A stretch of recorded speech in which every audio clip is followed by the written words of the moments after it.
జరిగింది? ఎక్కడ జరిగింది? ఏం కష్టం వచ్చిందని ఇంతటి దారుణమైన నిర్ణయం తీసుకున్నారు? ఎక్కడ చూసినా అదే చర్చ, ఎవరిని కదిలించినా అవే ప్రశ్నలు. ఒక్క అంశం ఇప్పుడు తీవ్రమైన చర్చకు దారితీసింది. సరికొత్త అనుమానాలు తెరపైకి తీసుకొచ్చింది. ఈ ప్రశ్నలకు సమాధానాలు వెతికే ప్రయత్నం చేశాం. కాస్త వారి కుటుంబాలను కదిలించాం.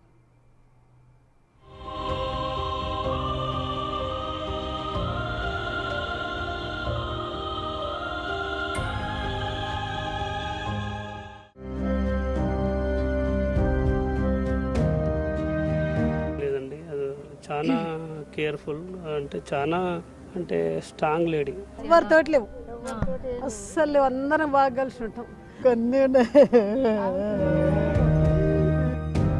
భార్య భర్తల మధ్య ఏమైనా గొడవలున్నాయా అంటే అది లేదు.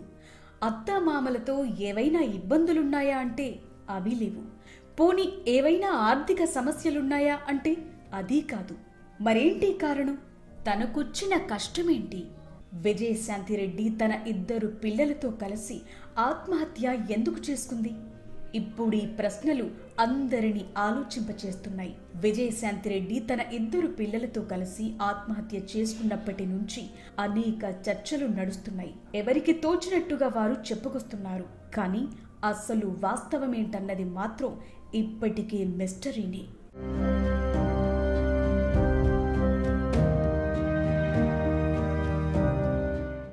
విజయశాంతిరెడ్డి ఓ ప్రముఖ ఐటీ కంపెనీలో టీం లీడర్. ఆమె భర్త సురేందర్ రెడ్డి దుబాయ్లో ఓ ఉన్నత ఉద్యోగంలో ఉన్నాడు. ఇద్దరూ 2 చేతులా సంపాదిస్తున్నారు. ఆర్థిక కష్టాలు అస్సలే లేవు. ఇద్దరి మధ్య మంచి బంధం కూడా ఉందని చెప్తున్నారు. ఇక పిల్లలు ఇంటర్మీడియట్ చదువుతున్నారు. వారు కూడా బాగానే చదువుతున్నారు. ఇది సింపుల్ గా వారి కుటుంబ నేపథ్యం. ఈ మొత్తం కథ విన్నాక అసలు సూసైడ్ కు ఏదైనా కారణం కనిపిస్తోందా? లేదు కదా. ఇప్పుడు మరో కోణంలో చూద్దాం.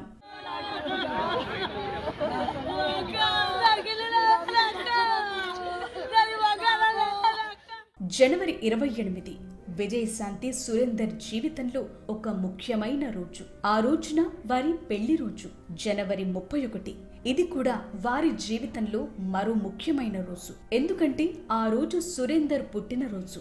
సరిగ్గా క్యాలెండర్లో డేట్ జనవరి 31కి మారిన కొన్ని నిమిషాల్లోనే పిల్లలతో కలిసి ఆత్మహత్య చేసుకుంది విజయశాంతిరెడ్డి. ఇప్పుడు ఇదే కొన్ని అనుమానాలను తెరపైకి తీసుకొస్తోంది. కాసేపు ఈ అంశాన్ని పక్కన పెడదాం. ఓసారి ఈ మాటలు వినండి. అరే ఎలాంటి ఆమె టీం లీడర్, ఆమె ఒక 14 మెంబర్స్ ఆమె టీంలో ఉంటారు. వాళ్ళు కూడా విచారించినాం. వాళ్ళు కూడా ఇలాంటి ఆమె ఎప్పుడైనా స్ట్రెస్లో ఉందా, డిప్రెషన్లో ఉందా, లేకుంటే ఫ్యామిలీ ఇష్యూస్ అలా చెప్పినట్టే వాళ్ళు కూడా ఏం ఆ పొజిషన్లో లేరు, చెప్పడానికి ఆ పొజిషన్లో లేదు. వాళ్ళు కూడా చాలా బాధలో ఉన్నారు. ఎందుకు ఎంత ఎక్స్ట్రీమ్ స్టెప్ తీసుకుంది? విజయశాంతిరెడ్డి ఓ సాఫ్ట్వేర్ కంపెనీలో టీం లీడర్ గా ఉన్నారు. ఆమె టీంలో 14 మంది వరకు ఉన్నారు. వారందరితో పని చేయించే బాధ్యత ఆమెది. తన బాధ్యతల్లో ఎక్కడా రిమార్క్ లేని ప్రొఫైల్ విజయశాంతిది. ఓ టీంను సమర్థంగా నడిపించే లీడర్ ఆమె. ఏమైందనేది నాకు తెలియదు. అదంతే, నేను చెప్పలేను. అంతే. ఈ మార్చిలో రావాలనుకున్నాను, లేకపోతే ఫ్యామిలీ అక్కడ తీసుకెళ్దాం అనుకున్నాను. దుబాయ్ తీసుకెళ్దాం అనుకున్నాను.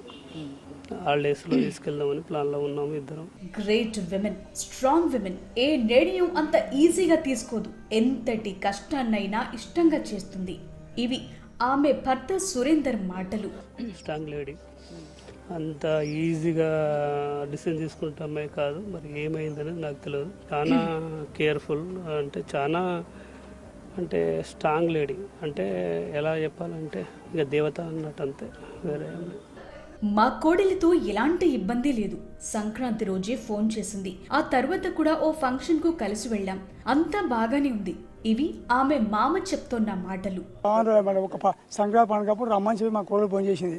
మా మేము ఇద్దరే ముసలు ఉండరుగా, రాంటి పండగ అంటే అమ్మ సాగాదు, మేము వెళ్ళిపోతాం, బాత్రూమ్ పోతులు బాగాలేవు, మేము పడతాం తల్లి రామని చెప్పినాము. అంతమందికి ఒక 10 రోజుల ముందు ఫంక్షన్ అయింది. ఫంక్షన్ అయితే మా కోడలు ఎట్లా పోతుంది మా అమ్మాయి అంటే మాకేం లేదమ్మా అంటే భీమి ఉప్పలు రాని తీసుకుపోతే కారణం ఉప్పలు పోయినాం.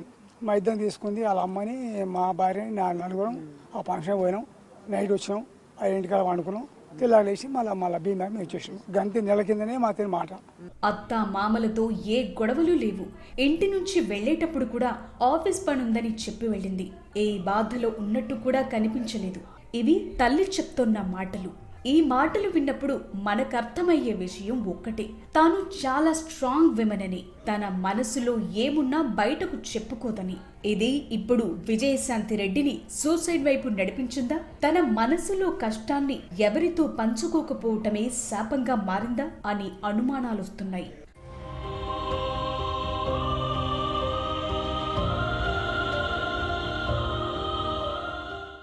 మనం ఇందాక తరువాత మాట్లాడుకుందామని చెప్పిన పెళ్లి రోజు, పుట్టినరోజు విషయానికొస్తే జనవరి 28న విజయశాంతి రెడ్డి పెళ్లి రోజు. కానీ ఆమె ఆ రోజు ఒంటరిగానే గడిపింది.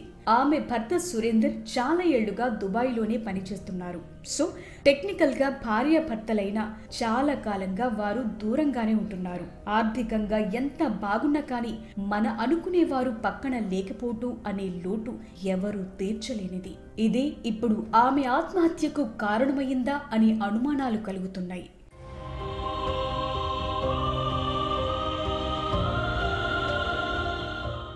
మరో విషయం ఏంటంటే, ఆమె ఆత్మహత్య చేసుకున్న టైం తన భర్త సురేందర్ రెడ్డి పుట్టినరోజున ఆమె ఆత్మహత్య చేసుకుంది. ఇలా ఎందుకు చేసిందనేది ఇప్పుడు అర్థం కాని విషయం. భర్తపై చెప్పుకోలేని కోపం ఏదైనా ఉందా? నీ పుట్టినరోజునే నువ్వు ఒంటరయ్యావో గుర్తుంచుకో అని చెప్పకనే చెప్పిందా అనేది అర్థం కాని విషయం. ఆత్మహత్య చేసుకుంటే చేసుకుంది, ఆ పిల్లలనెందుకు బలి తీసుకుంది? వారి భవిష్యత్తునెందుకు నాశనం చేసింది? ఇవి ఇప్పుడు ఈ వార్త విన్నవాళ్లు వేస్తున్న ప్రశ్నలు. నిజమే, అసలు విజయశాంతి ఎందుకలా చేసింది?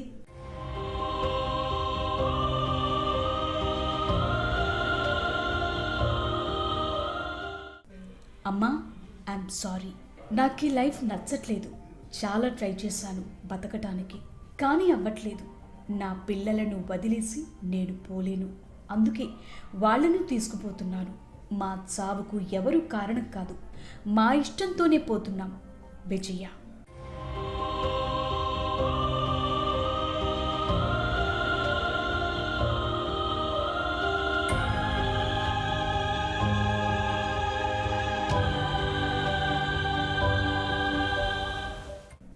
ఇది విజయశాంతి రాసిన సూసైడ్ లెటర్.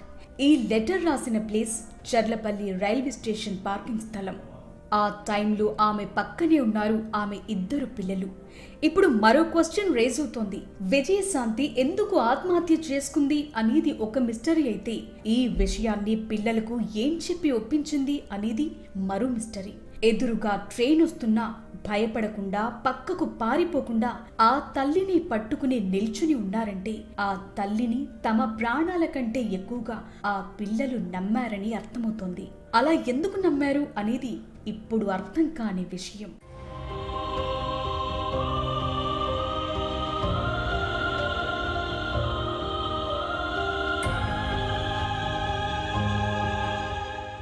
కానీ విజయశాంతి ఎపిసోడ్ మాత్రం మేము చాలా స్ట్రాంగ్ అనుకునే వాళ్లకు మాత్రం ఒక కనువిప్పు.